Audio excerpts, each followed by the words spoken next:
With the modern gaming landscape siding more towards photorealism, it is refreshing and also nostalgic when horror games put the players as the all-seeing god from above. Although these games might do it for other reasons, like lack of funds, it is still commendable that the choice to use such a style is not random and was thought out with passion. Another such game, which hasn't been released yet, is Crow Country, a game obviously inspired by old-school survival horror like Resident Evil and Silent Hill. No, I'm not saying the game is a poor man's game, it's actually amazing. In Crow Country, you play as Mara Forrest, an officer who is trying to uncover the truth behind the mysterious closing of a theme park and the disappearance of its owner, Edward Crow. What's up with rich people naming everything after them? As I only play the demo, I cannot say for sure the whole experience is going to reflect what I've undergone. But I can say for certain, I am highly enthusiastic about the upcoming release of the game. As a start, the inspiration from the old-school survival horror games is evident in the art style alone. The gritty and dated look enhances the atmosphere, which makes the colorful theme park look a lot more uncanny. Talking about the look, some people might be taken aback by the graphical style they are going for here. I mean, sure, it's indie, but it's literally just cylinders. They're not too detailed on that part, same with the enemies. I personally still like it. The enemies even still have that uncanny valley to them. It also felt refreshing that not every enemy is just a mindless zombie too. We've had too many of those. We can get a few more terrifying creatures, you know. I say this game has inspirations taken from the old ones, but it is also still a modern game. A lot of quality of life things that have been found throughout the years are thankfully in this game. Some are great, some I wish not here because it made the experience easier. For example, the camera is thankfully the type that follows you instead of a static one. It is still a bird's eye view, but at least it doesn't fuck you up in many ways like you suddenly contracted a stroke in the middle of being attacked by a zombie. You still have the freedom to turn it horizontally and make the 2.5D feel that is still 3D. Another example is the map. I know a lot of games have it, we've been kinda taking it for granted, but just imagine traversing in a world that is built to puzzle you, now without a map. Or maybe that's just a me problem. On the other side, something people like, while I didn't, is the freedom to spam save. I know it is old-fashioned, don't call me an old man, but I prefer having a limited save. It is par for the course in the survival horror experience, item management.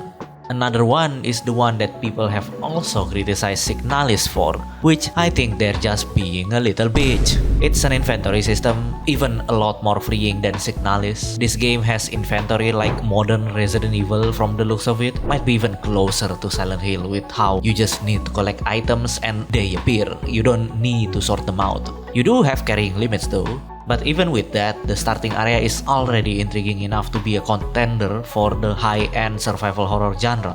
You immediately were introduced to all the places you can and will need to go. Locked doors to pique your interest, vague yet understandable clues, all in an open, easy to access and understand hub world that actually, for me who has a hard time going round and round an average game map, is easy to traverse through. The level design is actually incredible, even though most are just rooms connected to a large corridor. It is simple, but that's the charm. The hallway is the most dangerous, the rooms has puzzles and clues. You go in a room, find a clue, a key, go out, steer away from enemies, or kill them if you want. Go in the other room and find your thing. Maybe another key, I don't know. Oh, don't forget, it wouldn't be a survival horror without a locked bathroom stall.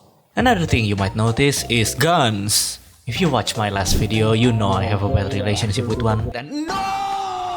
Although inventorying is on the simple side, there is a limit to each item you can carry, including ammo. This makes shooting your gun requires a lot more thought and consideration than gunning the place down. Still, the carryable amount is quite enough, not to mention, items are so abundant. Whether it's ammo, healing items, grenades. Although you can carry too many of them, with the amount they are giving you, it feels like they want you to keep using them almost every time, which kinda defeats the survival horror experience I was hoping for. You know, the real horror management. I know what you're saying. If I want to do management, I'll go into a business school. Maybe I should have gone to one too. But I think part of the experience of survival horror and why it works so well is because it is tied together. Surviving isn't easy, it's horrifying. Wow, am I projecting? Anyway, that's why survival games that don't even try to be scary can be very terrifying. Games like Subnautica or I Only Play Subnautica, the fear that you won't have enough resources to continue, the anxiety that keeps you on, that makes you save every last bit of bullet just in case there is a big guy up ahead. I think that's what makes or breaks a survival horror game. But it is still just a first look at what the game has to offer in an hour. It is still a demo after all. It could still be subject to change. I just hope that if it will change for the better. In any case, I just want to put this game on the radar. I know in my circle this game is kinda popular, but I am still skeptical if somehow this game doesn't reach a wider audience. We, survival horror lovers, have been eating good for a while after all. The AAA doesn't miss Resident Evil 4 and Dead Space remake. And as per usual of gamers in general, they only see the AAAs. Only a few more trickle down to AA's, even fewer to indies. So I just want to put this game out there. Feel free to check it out. The demo is out and free on Steam. Part of the reason why I made this is because there are some very interesting games, horror, yes, that I have never heard about again after the release. It is a damn shame for sure when interesting original games can be buried away in the sea of hourly releases. I just hope that I can be of help however little, since these games are indeed bangers. Anyway, if you like what you saw, smash like, subscribe. I'll be with you in the GV later.